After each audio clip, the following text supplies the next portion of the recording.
Almost looks like pilot to bombardier. There's a fly on my light. Did I get it? Nope, I didn't get it. So now what are you going to think of me? I just went after a fly. Poof. Smash. I look at certain insects different than I do animals. Now, would I eat the cricket? And is that okay? Will I eat the fly? Is that disgusting? Dog, cat, bear, moose. Drink a cup of coffee. That's okay. It comes from a bean. The human life went in and grinded their way to get the coffee bean. Anyways, that's not what I want to talk about. I'm going to get down into what I want to talk about. It's more of Rubik's Cube. But before I get to Rubik's Cube, if someone tells you, don't drink it, it's poisonous, the one drinking it can say anything they want. But once they drink it, the one telling them not to, you can't say anything to them. Why say anything to them? They're not in danger. Now, with Rubik's Cube, I'm going to show it to you on one cube rather than all the cubes, but I can set it up. So we're going to set up this little thing that's not going to be Rubik's Cube, but it's going to be like Rubik's Cube. Here's one side of Rubik's Cube. Okay, here's one side of Rubik's Cube. I have a total of how many dice? I have a total of 9 dice. Now, on the other side of Rubik's Cube, just hold on a second, I have another 9 dice. In the center of Rubik's Cube, I have how many? Tell me now, how many do I have in the center? I want you to tell me now. I'm running out. Just tell me how many you think I have in the center.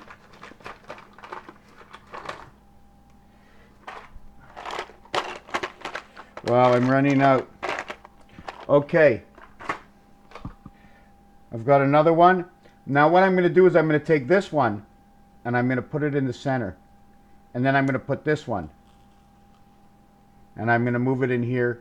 And here's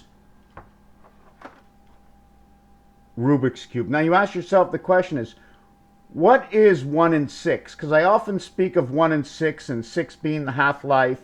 And if I was sending something in the straight down direction this way, I would be going down through 360 broken up through 36. If you're talking about 60 times 60 and time 3600, most cars rev at 7200, but I don't want to get into that. Going through it this way. If I put one more line here, we have a total of, and this design over here. What is all these threes? In between this, what is that? This is the movement. This is the movement of all of these. When I turn all of these, I turn 9. When I turn all of these, I turn 9. When I turn all of these, I do not turn 9. I turn 8 around 1 because the center one is going to stay in the same position because the center one here is the controller for these 2 arms here and 2 arms here. So if I turn this one around here, I'm turning that one around 2 sides. The center one here and the center one here will not turn, but it will turn inside. So we have 8 and 1. If I turn this one, the colors will all change except for the center one. Each corner has 3 colors. 3, 2, and 6. But it doesn't really matter. It can be any of the 3, but I'm just using it. So we get 3, 6, 9, 12. And then on the bottom I'll get 12. So what is 9 and 12? If you're looking at Rubik's Cube, you have a total of 9 dice that turn around 1. So you have 9 turning around 1. You have 8 turning around 1. You have 8 turning around 1. You only have 8 in the center turning around 6. The center one is in control of 2, is in control of 4, and up and down is 6. That center one is 1 controlling 6.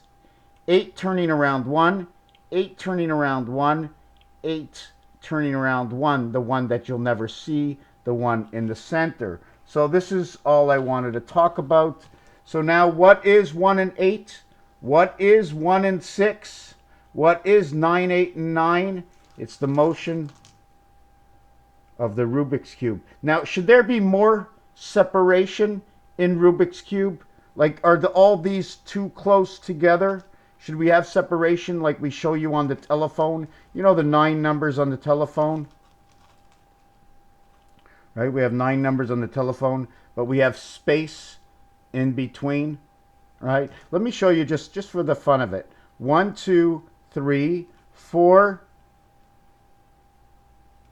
5, 6, 7, 8, and I'm going to use this one for 9. Why? Because if every single one of these have a value area space, right? This has a value area space. Each one of these has a value of 9. See the 4 empty spaces here? So this will be 2 and 7. This will be 1 and 8. And that'll be 9. So now if I really wanted to take it all together and I wanted to reflect on everything, I'd have a total empty... Do you follow what I'm saying? I'd have a total of an empty space in the 9th position.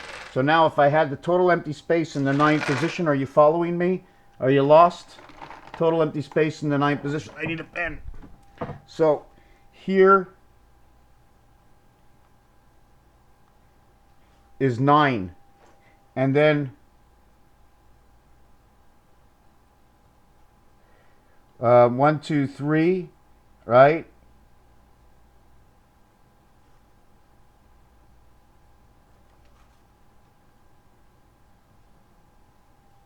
We can do this if you want, right? I don't know if I wanted, but we can also do this. And that's how you have your empty space in the 9 position, because there is no cube that shows you just 9. They're all 9. Do you follow what I'm saying? 2 with 7 empty spaces. So in this cube, you'll have 4. And 8, 8, 8, and 8, you'll have 32 and 4. But on one like this that holds the center, you're going to have all these cubes all around the single center. Now, if this was the 9 voided single center, or is this your 5 position? Why am I asking it this way? First of all, that's your vibration, right? 4, 3, 2, 2, 3, 4. Now I have to remember why I was talking about that. Oh, right, the 4 empty spaces. Here, there's only 1 space in the center. So if everything evolved around this, turning around, that would be the empty space, which would be the 5 position, or the 9 position, because it's 8 surrounding 1. Do you want to call that the 9th position, or do you want to call that the 6th position because of what we're doing with the dice? I'll let you do the thinking. I'm asking myself that question, the same question I'm asking you. Thank you for watching this video. Raphael 7286 in the constellation of Pegasus.